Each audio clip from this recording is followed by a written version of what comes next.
Senor, what's up? Hey Chris, how are you, my man? Oh, I'm good. We had a nice sauna session today. Climb and then sauna. It's a good Great life. conversation. I wish Uh, that one. yeah. Tell people please who if they don't know you who I'm speaking with. Oh, okay. My name is Om. This is a name that was given to me by my guru. I lived as a Hare Krishna monk for six, six, 6 years. And yeah, in this body, I was born in Colombia this lifetime. And yeah, I have the pleasure of meeting Chris here in LA. And yeah, we're friends. I am a chef by trade. And yeah. An incredible Ayurvedic chef that all humans who are in your vicinity should try and eat your food because it is both delicious and nourishing. Uh, it like feels good as much as it tastes good. Thank you. Thank you. Very, very true. Okay, so I start all of these the same way. What is liberation? What is liberation? That is a great question. Since you asked me to do this call with you, I've been thinking about it, and there's like so many different layers to it. Because there's like ultimate liberation, right? Like nirvana. But then when I was thinking deeply into it, I think there's levels of liberation, Mm-hmm. right? There's like, for example, the liberation of, there can be liberation of suffering, liberation of identity, liberation of whatever um, problems I have in my life right now, or the things that I think that are problems to me. So I think for me, liberation means like the cessation of suffering by, yeah, the insight of what's the self or what we're not, like removing all that. That's it. What? Yeah. What phase are you in? Wow, that's a great question. I feel that we are faced with this ordeal every day, right? As humans, we're so complex, and we have so many relations around us and things and dreams, or what society told us that we're supposed to be or to be doing in this lifetime. um that, for example, for me, liberation right now is, or is being lately, just to be and to enjoy my life, Mm, yeah. freed from the expectations of who I am supposed to be at this age, or as a partner, or as a chef, or as a writer. I've been talking about this with you, you know. Yeah. It's it's incredible how profound and difficult joy is. Uh, I Mm. was reading this collection of monologues. It's called Sonnets for an Old Century by Jose Rivera. Really incredible. If anyone wants a good read, regardless, you don't have to like theater or plays. Sonnets for an Old Century, Jose Rivera. And one of they're all these people have died, and they're all sort of like these are their last kind of stories before they leave, and they get to share these sort of stories or these memories. And this one guy's story is God, he's like, I worked so goddamn hard that I wasted time. And it's Mm. a beautiful monologue. He's talking about like I'm in Puerto Rico. He goes, I'm in Puerto Rico, and my girl is massaging me, and sometimes she touches my butt playfully, and the sun is kissing me, and there's a beautiful mandolin player off in the corner, and there's a beautiful young woman singing, and her skin is sun kissed, um, and I can't enjoy any of it because I'd never learned how to enjoy anything in my life Mm. Mm. because I knew I had to go home and go to work. And it's just this beautiful monologue about joy and uh, that what a simple practice that is. Liberation can just be like actually just enjoy your life. Mm. Um, because there's a lot of suffering in the world, and if you have an ability to have a little joy, it might take you places. Yeah, I love that. I was reading an interview with Thich Nhat Hanh, and he ultimately was describing liberation. One of the things that I understood from it, at least, was that part of liberation was to free ourselves from the three things that how did we say it? He said, like, greed, Hmm. hatred, and delusion. Oh yeah. What does he say, that kind of things that make the mind impure? I'm Yeah, here. yeah, you can paraphrase, but that feels right. Like greed, hatred, delusion. I think hatred is like an easy one that we can all comprehend, and we can say like, uh, there's literal war right now, so there's like we can actually comprehend hatred Mm, amongst two types of people. Uh, I think it's hard to tell people like.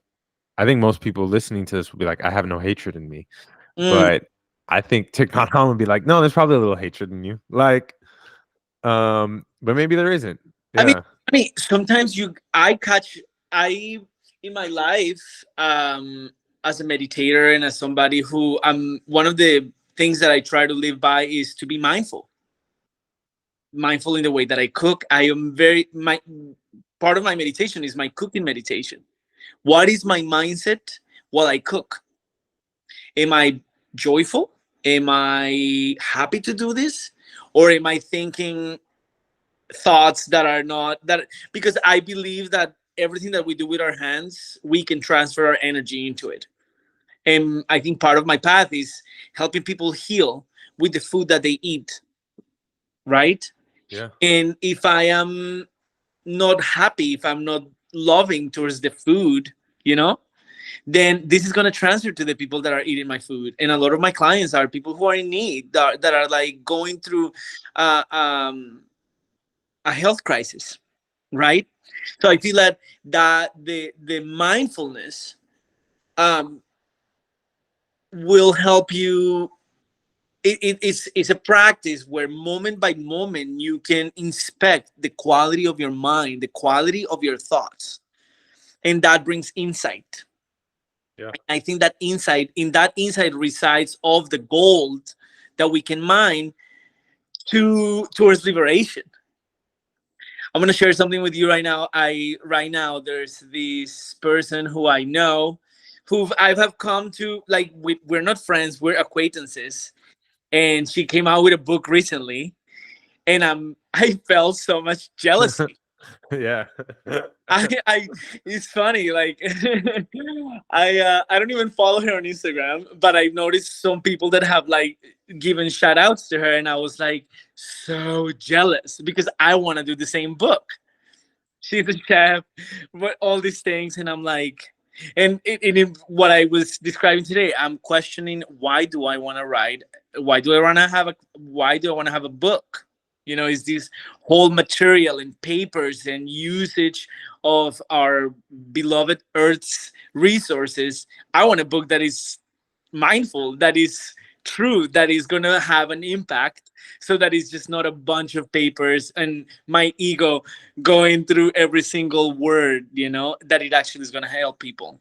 Look, as But someone who's like an author, and a writer, I think about this a lot. Like, is Om the chef if he never writes the book? If we never read it, does Om remain the is Om? Like, if a tree falls in the wood, does it make a sound? And I say this all the time. Like, my friend Zandy asked me, like, hey, are you an artist if no one ever sees your art? mm, You know, are you only a monk if like people know you're a monk?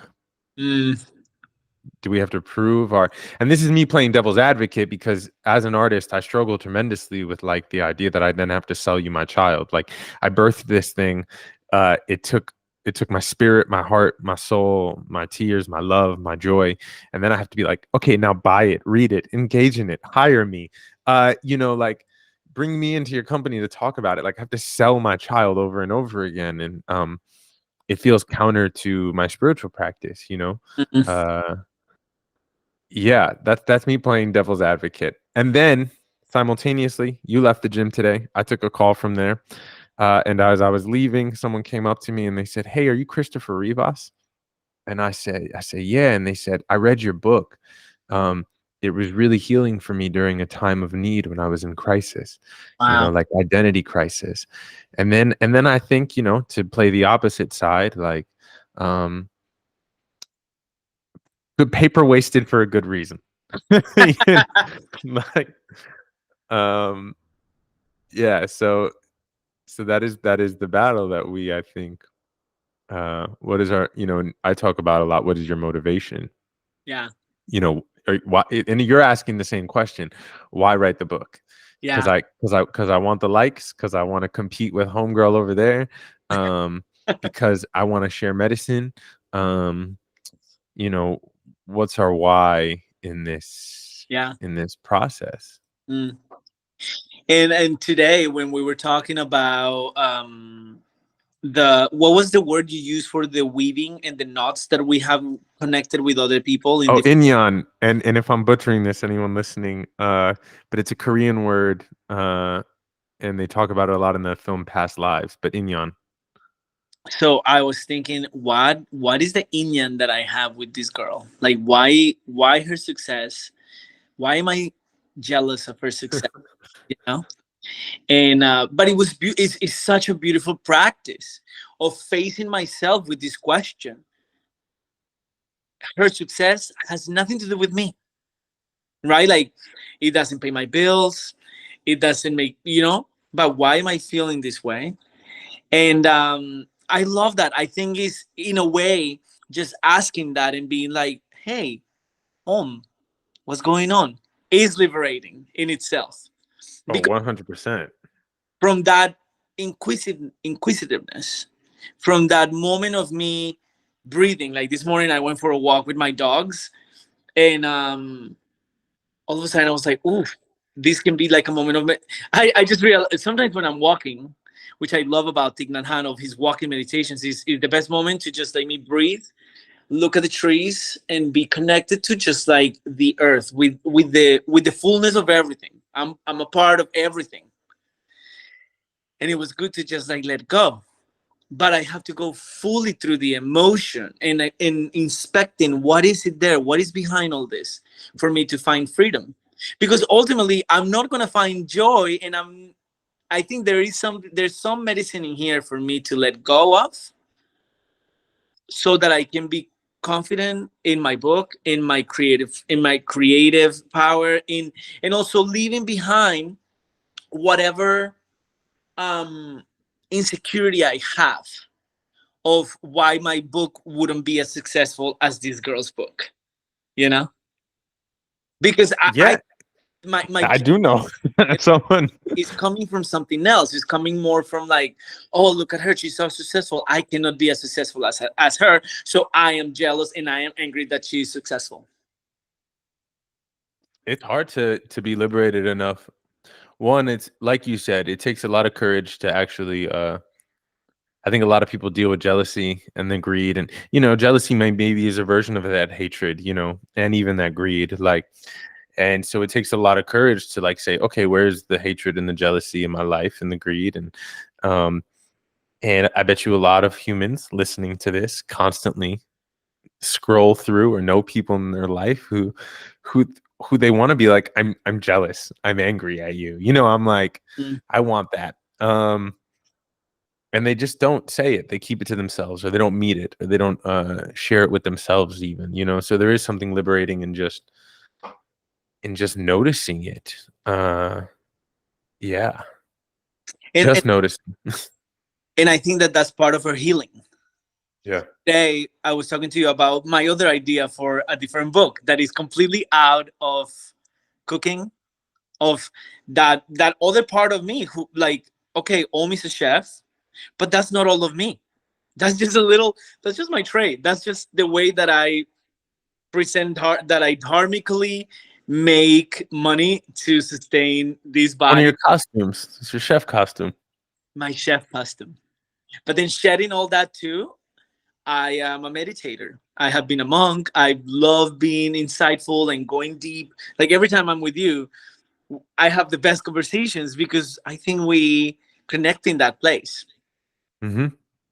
And then the other book that I've been thinking about is Picking Up the Pieces. I just went through an experience of losing an ex that was a really difficult relationship, and I've been going through the whole process of remembering, of honoring, of forgiving, of seeing my part in the whole ordeal, and forgiving myself, and releasing any shame and any fear and any of all the emotions that lived within that knot that we had tied, right, in the weaving of life, in the tapestry of life. When uh, I think of picking up the pieces, because we were speaking about this, like so liberation to me is it's both you're unbound, but you're also whole, like at the same time. yeah. And when we are fragmented, uh, we have conflict in us. Like fragmentation Mhm. creates a lack of flow in us, you know. And so these pieces that you talk about, like I have to pick up pieces that I've left behind or things I've decided to ignore. I don't think they're pieces that are like back in Oklahoma. I think there are pieces that are dangling from us. Like Ooh. I like the image that they are a part of us. They're just a weight now that we carry. Mm, And sometimes they hang from our shoulder, sometimes they hang from our neck, sometimes they hang from our gut, you know, our groin, our feet. You know, they're just weights. They're weights that we carry. And so part of liberation is like seeing this weight we've been dragging around and being like, oh, why am I dragging you around when I can just sort of like insert you back where you belong? mm. Um, you know, so I think it's being unbound. Like we remove excess baggage, but we also become whole again. Um, yeah, so when I think of picking up the pieces, I don't think they're pieces that we have to run back to, you know, New York for, you know, when we moved. I think you've just been carrying them. You just decided not to look at the weight you've been holding. Yes. And one of the things that I've been thinking about, that is a precept that you taught us in a meditation retreat that I went with you, which was the not avoiding suffering, to actually associating with suffering. Yeah. And I think that the reason why sometimes in our lives, in the experience of being humans, in the full experience of joy and suffering, we tend to avoid the I think Thich Nhat Hanh calls it the storing mind. No, anyways, more like the mind is pleasure seeking, Oh and it yeah. only knows how and avoids like seeing suffering. So I think that those pieces are like pieces that hurt us, or things that we created painting others and that we just kind of like discard. But in order to be full and to fall in love with yourself, to actually love everything about yourself, so that you can get, so then you can liberate the self, or be freed from self, from the prison of self, you have to become whole. And I think that that is fantastic. And I think that that's the, like, a principle of love. Hmm.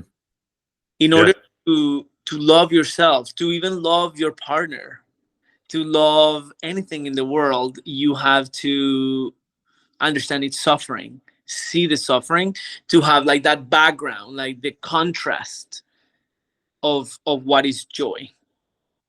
And yeah, I think. I think love and liberation is a tricky one because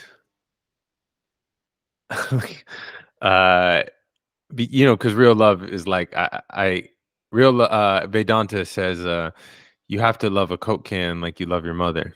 Like you don't get to pick and choose in love. Mm, Like love is a state, you know, it's a liberated state of being. But mm, it's one of the harder ones, you know. That's why it can, you know, it's the world. Like it's the most creative and freeing force on the planet. It's why we have a billion poems about it. Uh, we all want to feel it, but we feel it in such attached ways. Like I love you because you make me feel good. Um, but what is it?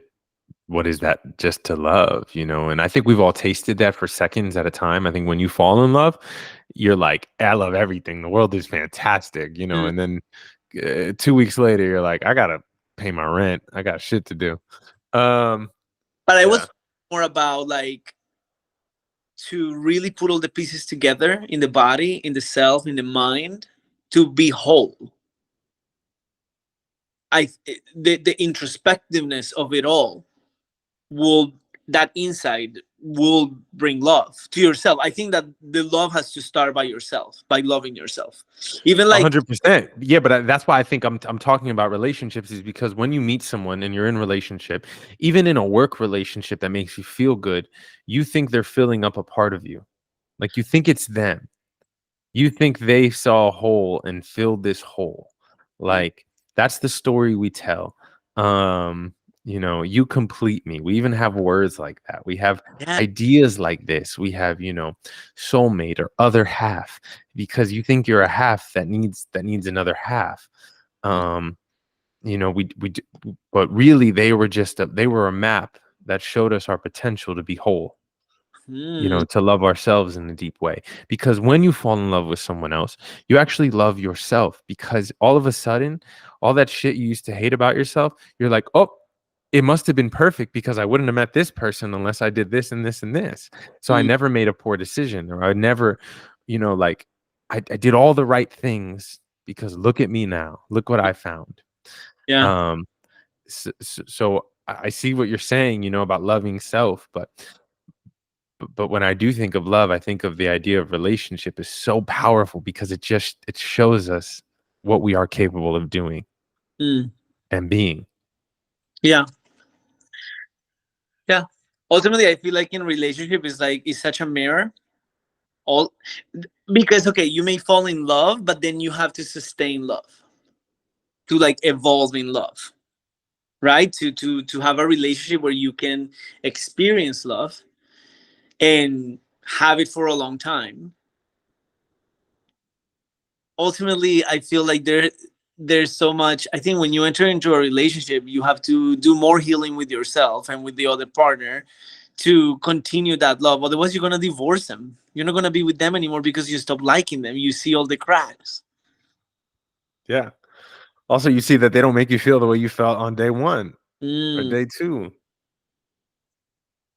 because you put that on them to make you feel that way.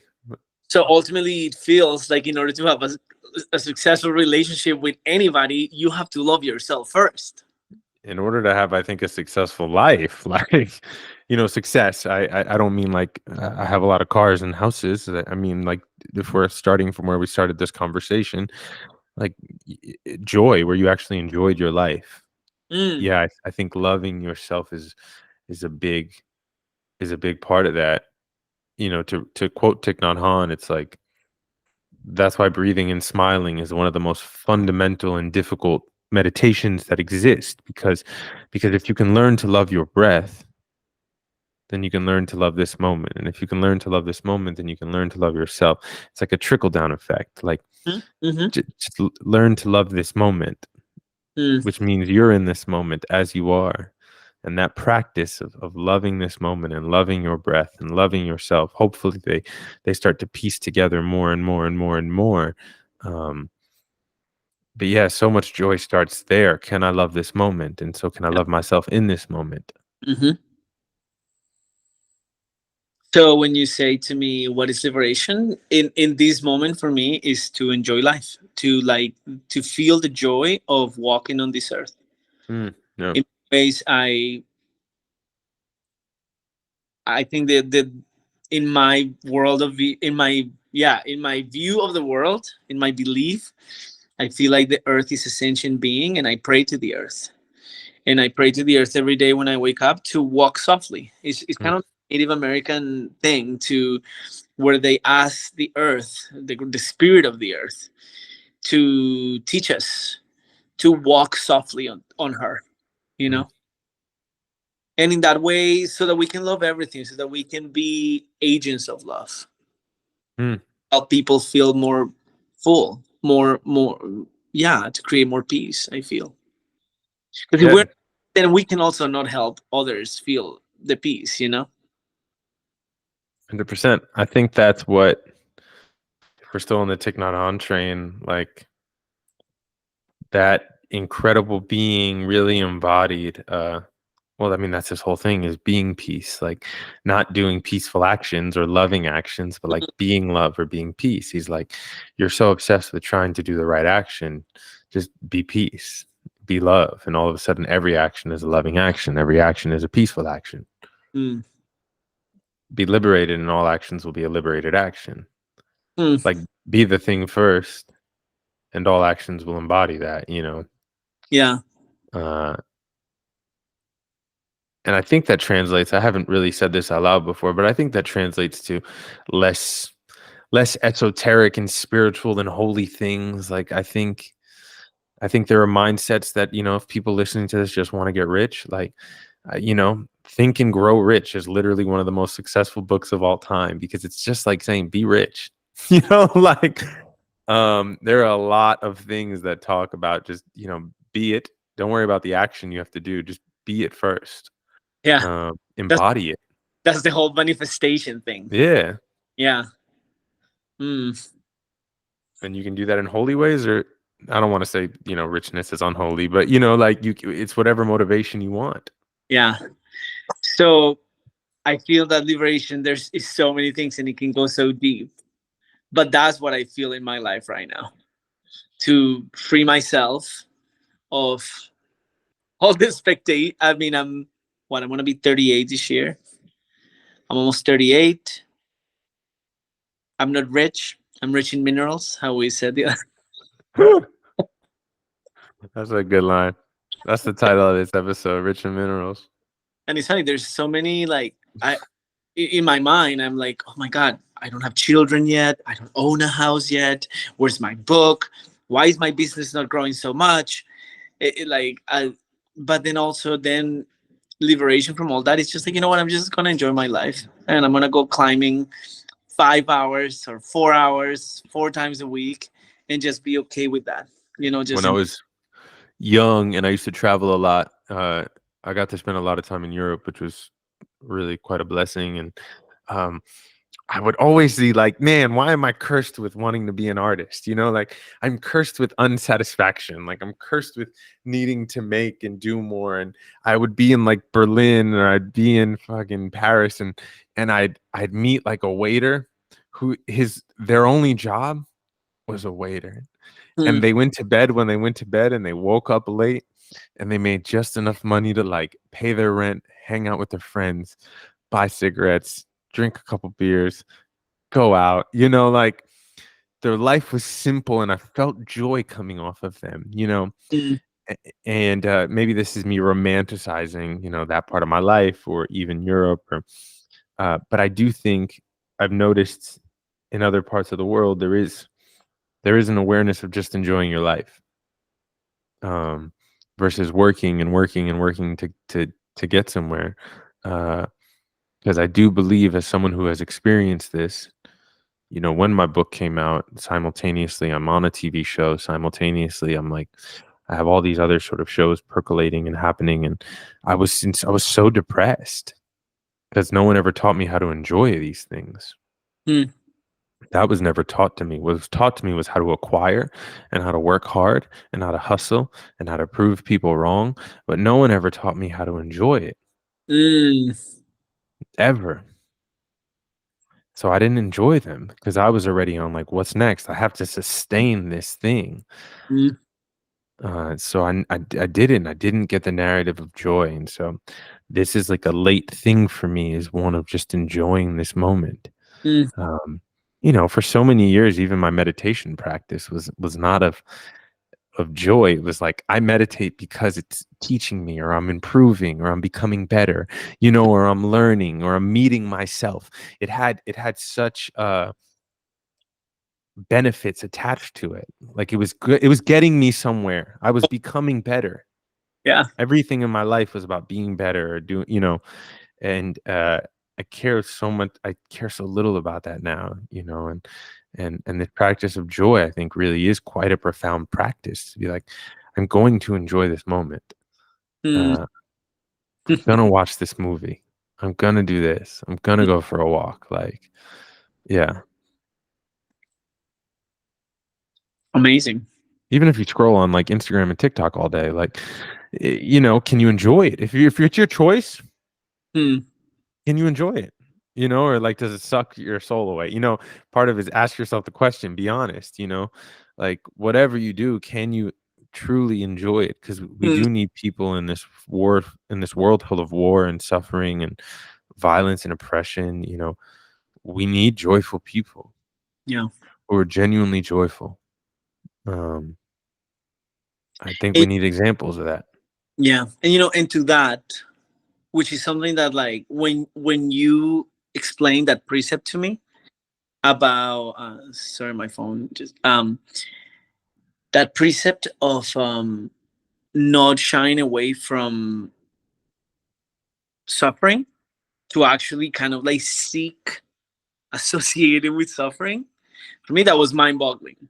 And it like but it's stuck in my head, Mm. um and it's happening right now, like with the war going on right now. Like when I started seeing all that on Instagram and all the media, I was like, oh, this is kind of like a bummer. I don't want to hear about this. But slowly I've just kind of like opened, just like soften my edges towards it and just understanding what's happening.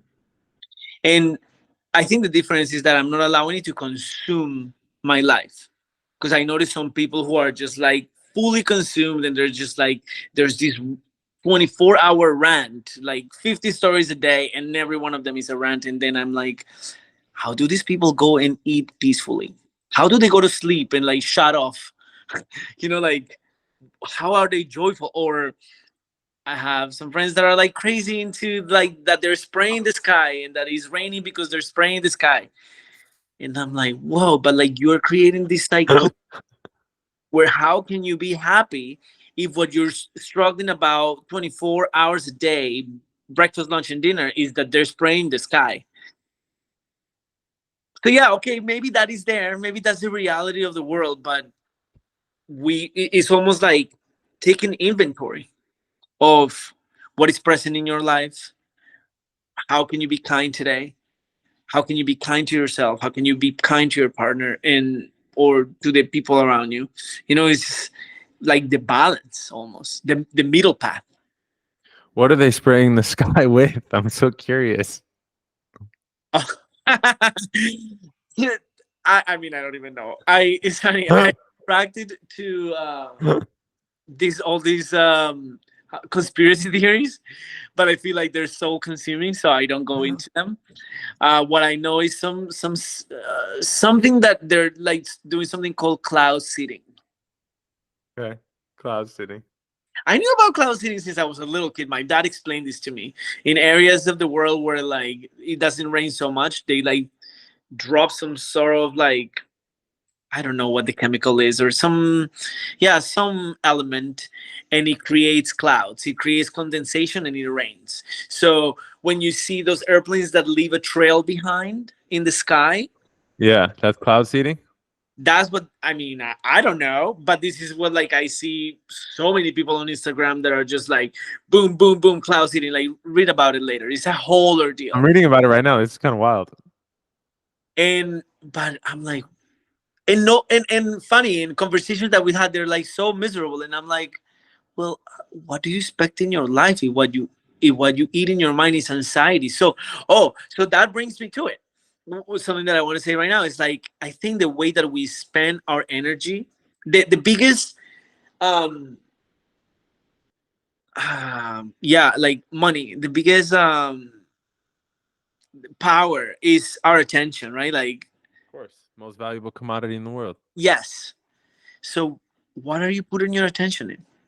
Are you putting attention in being joyful, in bringing joy to others, in being kind, in experiencing suffering? But like, how do you experience it? How insightful are you about it? Does it affect you? And then really with that insight, creating compassion. Because okay, maybe somebody is seeding our clouds and we're getting tons of rain because this is happening and like chemicals are falling upon us. But what is it ultimately? Is greed, right? Like if this is coming from a greedy mentality, then you just see that it's like, okay, this person, it's like when Trump came to presidency. You know, in so many ways, I hate the guy. I can, but in another way, like I've looked at him and been like, I wonder what his experience of his childhood was like. How did his parents treated him? When you see the world in that place of like, my God, that guy must have suffered so much as a kid of maybe not being paid any attention to, you know? And To then be you, honest, I mean, I think he still suffers now. I look at you look at like, you know, people who preach war and hate and difference, and this is a hard thing I think for a lot of people to understand, you know, but I think this is the dharmic and idea of liberation in me is like I'm not liberated until everyone's liberated. And people who are preaching difference and hate and separation and white supremacy, they're suffering so much, you know, and they're so far from liberation.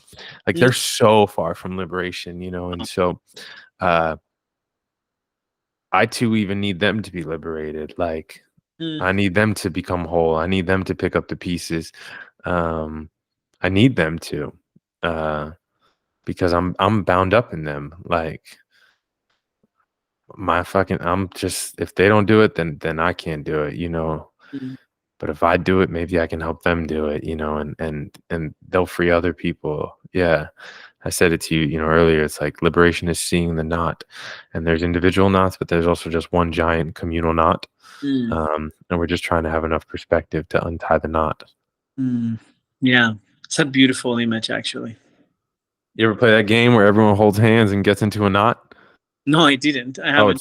it's such a great, it's a beautiful like you do it in like community and it's like it's an icebreaker but and also like you build bonds and trust and you do in like workshops and stuff and basically everyone takes a hand and then sort of curves in a specific way and then you're in this knot and the goal is to untie yourselves without letting go of people's hands Mm, to go back to the circle and get out of the knot uh, and it's a really beautiful thing to watch because you have people have to communicate and be gentle and not panic and listen and mm, be generous. But mm, that's how I envision it. Like we're all tied up in this knot and we're just trying to like communicate to untie the knot without mm. letting go of each other's hands. Yeah. Because if we let go, somebody falls, you know? We Mm, gotta hold each other up, yeah. even through the cloud seeding.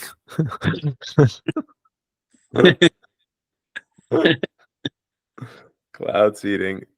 It is real. I did look it up. I'm gonna look more about it and I will it, share it with everyone, all the links. it is real. Yeah. It's real. It's not Uh, the, you know, it's funny to hear. I'm like, that's the least of our problems, y'all. Like a cloud seeding. Like I promise you, there are bigger issues than our cloud seeding. Like fucking the price of healthcare and you know, capitalism and all of it. And greed and plastic and yeah, greed, greed. Uh Kamas, anything else on liberation?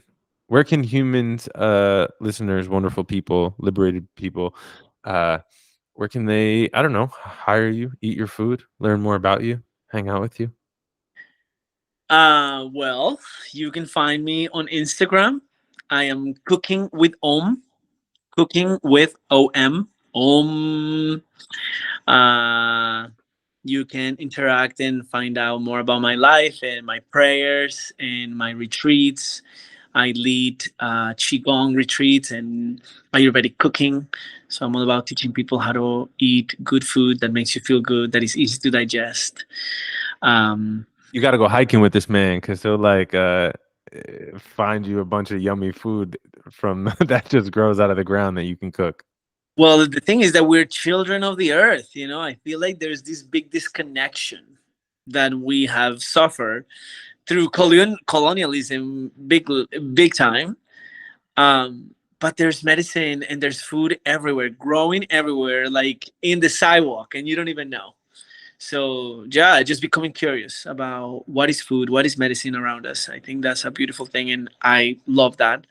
So you can follow Cooking with Om, or you can check out my website, cookingwithom.com, and I can teach you how to cook. You can share some recipes with you, or if you live in LA, you can get my beautiful meals delivered to your house. If you live in LA, you can come climb with us. And definitely come rock climbing with us.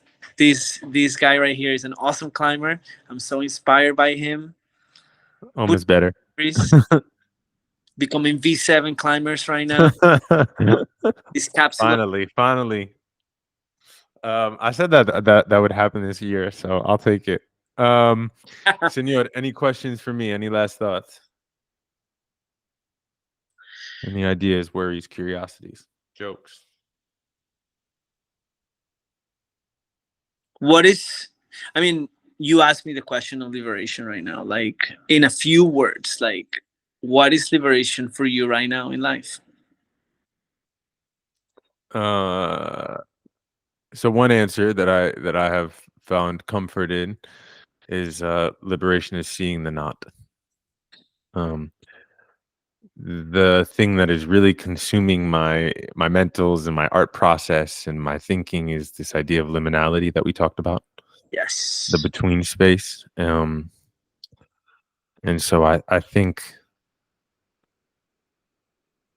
liberation is the freedom to let go of what we were, to not need to be anything, and to be who we are. You know, it's that liminal space. We're right here, right now. This is it. This is the cosmos, and I am a part of it. And if I'm free, then we can all be free. Mm. Yeah. It's not a few words. Seeing the knot is a few words. I mean, we just talked for like I don't know how long about my idea of liberation. That's why I said a few words so that it could be precise.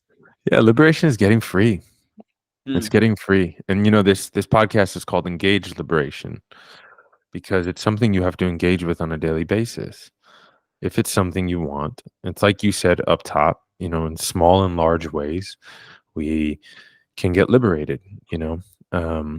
There's really finite liberation, like liberating our energies and our spirits, and then there's really like large liberations, like I just need to get this sort of toxic person out of my life, or I need to stop this habit that just like I keep doing the same thing. Like I need to stop this habit. Yeah, there's small, medium, large, fine, and thin, and even thinner liberations. But liberation is the practice of getting free. And if we want, we get to engage with it on a daily basis.